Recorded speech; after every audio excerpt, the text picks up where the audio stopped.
ආයිබෝවන් කියලා පිළිගන්නවා ඔයගොල්ලන් හැමෝම අද මම ඔයගොල්ලන්ට අරන් ආවේ ටාකෝස් හදන විදිහ. ඉතින් ටාකෝස් හදන්න ඕන ටෝටියා රොටියත් ගෙදරම හදාගෙන හරිම ලේසියෙන් ටාකෝස් එක හදාගන්න විදිහ තමයි අද මම ඔයගොල්ලන්ට අරන් ආවේ.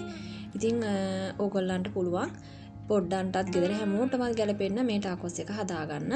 ඉතින් මම මුලින්ම තඹපුවල් අරන් තියෙනවා ග්‍රෑම් 250ක් විතර සාමාන්‍ය අලගෙඩි දෙකක් තම්බලා අරන් තියෙනවා ලුණු ටිකක් දාලා තැඹුවේ මම.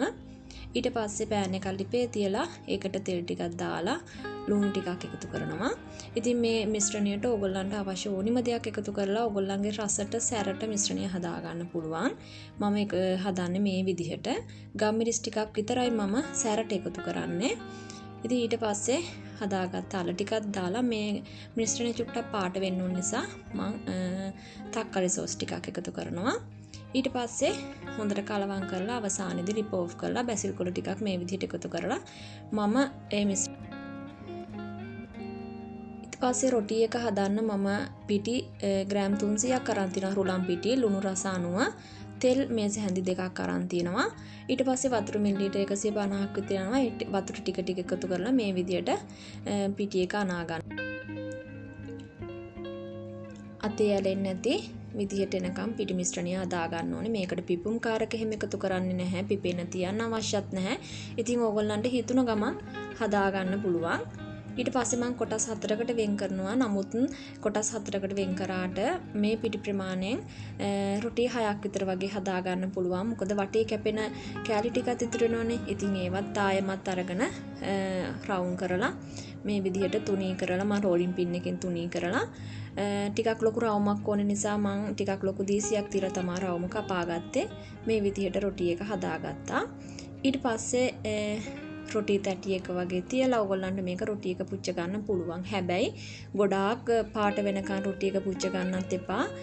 ඒ වගේම තමයි ගින්දර ගොඩාක් දාලා පුච්ච ගන්නත් එපා. සාමාන්‍යයෙන් පිටි එක තැම්බෙනකන් මේ විදිහට මම මේ පුච්ච ගත්ත විදිහට පුච්ච ගත්තාම ඇති.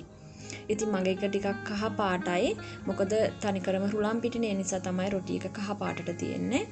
ඉතින් අර හදාගත්ත මිශ්‍රණයෙන් ඒ රොටි එක මැදට තියලා අවශ්‍ය රස කරගන්න චීස් ටිකක් තියලා මේ විදිහට නමාගෙන නැවතත් දෙපැත්ත පුච්ච ගන්න ඕනේ. එතනදී පෑන් එකට තෙල් මේස හැන්දක් විතර එකතු කරලා තමයි හදා ගන්න ඕනේ. ඊට පස්සේ හොඳට පිටි එකත් තැම්බෙනකන් ඔයගොල්ලන්ට පුළුවන් හදා ගන්න දෙපැත්ත පුච්ච ගන්න.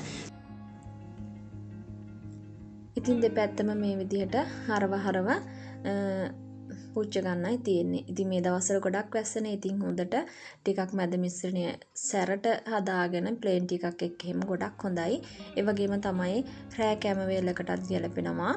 මේ වගේ එකක් එක්ක එළවලු ටිකක් ස්ටීම් කරලා එහෙම නැත්නම් සැලඩ් එකක් ඒ වගේ හදාගෙනත් රෑ කැමකටත් ගැලපෙනවා.